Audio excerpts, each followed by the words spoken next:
It's easy to see that emotion rules the minds of the masses, especially women. No matter how good your arguments are, if you come across someone who doesn't accept the truth, let them be.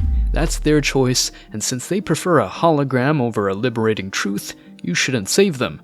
Plato showcased this idea eloquently with his allegory of the cave, yet many people out there don't understand the deep significance this has in the modern world. Most people can just appreciate the shadows. They don't realize there's a circus going on, whereas the reality is only a few steps away. Take the case of modern women to grasp what I'm talking about. No matter how unfair the judicial system might be towards men, they will keep going on rallies to fight for rights they already have. Of course, don't even dare to tell a feminist she has more rights than a man, because I guarantee her reaction won't be very friendly. It's much more preferable to avoid the trouble altogether and embrace your inner peace, which mgtow can help you with. Today I will discuss some of the biggest lies women swallow and make them miserable, although they supposedly liberate them. Stay tuned because these insights are worth knowing. But before we go deeper, let me share the comment of the day. Shout out to Noob Cybot once again. He said, "I heard that Nora Vincent was so shocked by how poorly some women treated her that she revealed to them that she was, in fact, a woman. Once these rude women realized she was one of them, they would apologize for their poor behavior. She suffered a mental breakdown and eventually took her own life in July 2022. I hope she did not die in vain and that women learn a valuable lesson from Nora." Well said. Hopefully she didn't go down that path solely due to her experience with the harsh reality that men face on a daily basis. So thank you again for that informative comment, Cybot. Don't forget to reach out to us by email to claim your $5. As usual guys, I will pick one comment from each video. It may be the funniest, the most liked, or in this case one that touched me, so don't forget to leave a comment and you may be our next winner. Now, back to the video.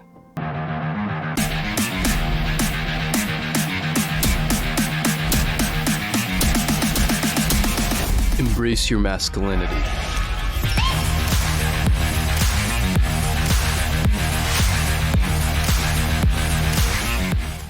Now, let's check the lies feminism has strongly promoted to brainwash women and, as a consequence, criminalize half of the world's population for having a certain set of chromosomes.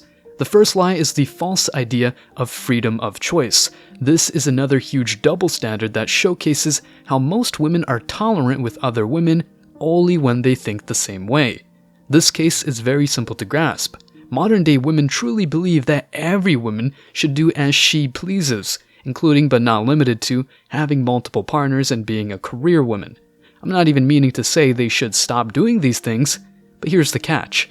The feminist elite shames on women who go against their establishment ideas.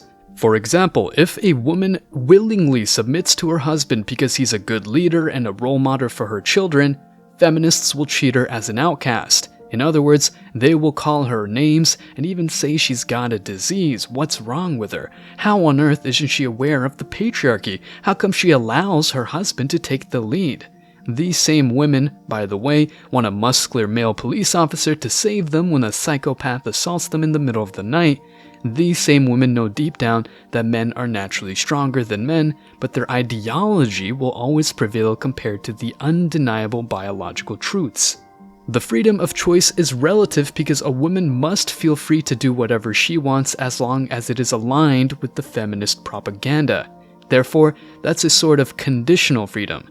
In contrast, mgtows don't blame each other for having divergent or even opposing views. They just acknowledge basic principles, and from that point on, they encourage each other to grow according to their capabilities and level of awareness. Some mgtows enjoy a bachelor's lifestyle, while others may enjoy dating here and there, but don't put a woman right at the center of their lives.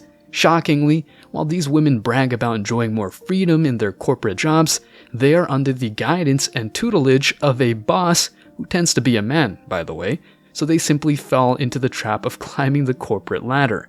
In most cases, they end up being unhappy in that same rat race.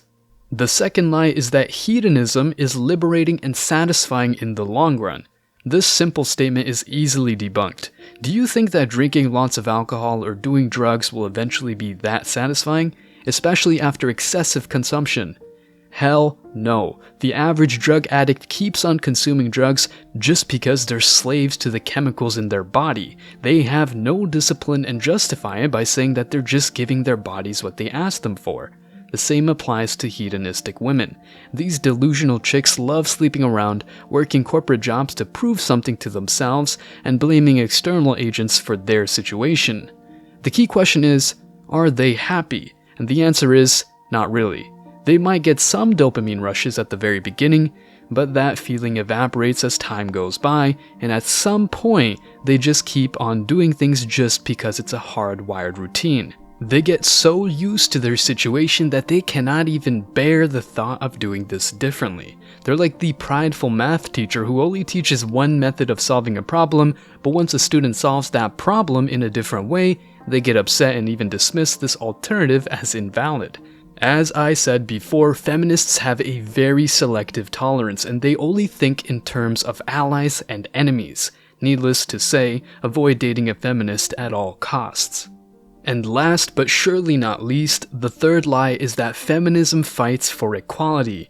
As much as one may hate it, life is not fair and nature has immutable laws. You might get fired from a job you were doing perfectly, but you must do your best to deal with it and find another job or occupation to make ends meet. In reality, men tend to take these uncomfortable circumstances as a wake-up call that gets them on the path towards success and more freedom. That's what mgtow is all about. Ask multiple men in the community how they joined it and everyone will tell you a different story. The commonality is almost always the same. Thanks to this philosophy, they got over breakups and rejection and became higher value men. These men might have felt that being replaced was not fair, but still did their best to get over negative emotions and turn pain into success. In contrast, feminism is nothing but a grudge resulting from the belief that the world conspires against women, which is the root of women's unhappiness. Even though most women feel strong and independent, they still see themselves as the weak sex. Well, they're the weak sex, but they have the right to end a relationship at any time if they feel the man they're dating is not worth it anymore. I mean the kind of chick who goes from relationship to relationship and blames her exes instead of going within to know what's been wrong with her so far. Mgtow advocates for personal responsibility, whereas feminism advocates for more privileges. In fact, although social engineers are trying to get women to work jobs they're not intrinsically very attracted to, the results are very telling. Women revert to their natural desires even with all the social pressure. There might be more women studying STEM degrees, but nursing and social work still are female-dominated degrees, and this is just one example. All in all, as a mgtow, it's still better to do your own thing and avoiding feminists, including men who support this incoherent ideology. While these women get uglier and bitter and other men keep worshipping women, mgtows are fully devoted to his calling. The field or skill you work on is your choice, so go for it and surround yourself with like-minded people. As always, I wish you tremendous success. Now it's your turn. What do you think? What other lies would you add to the list? Let me know your thoughts in the comment section below. Remember that if you leave the best comment, you will get $5. Thank you so much for watching. If you found this video useful, hit the like and subscribe buttons, ring the notification bell so you don't miss out on future uploads, drop a comment, and share it. See you in the next video. Till next time.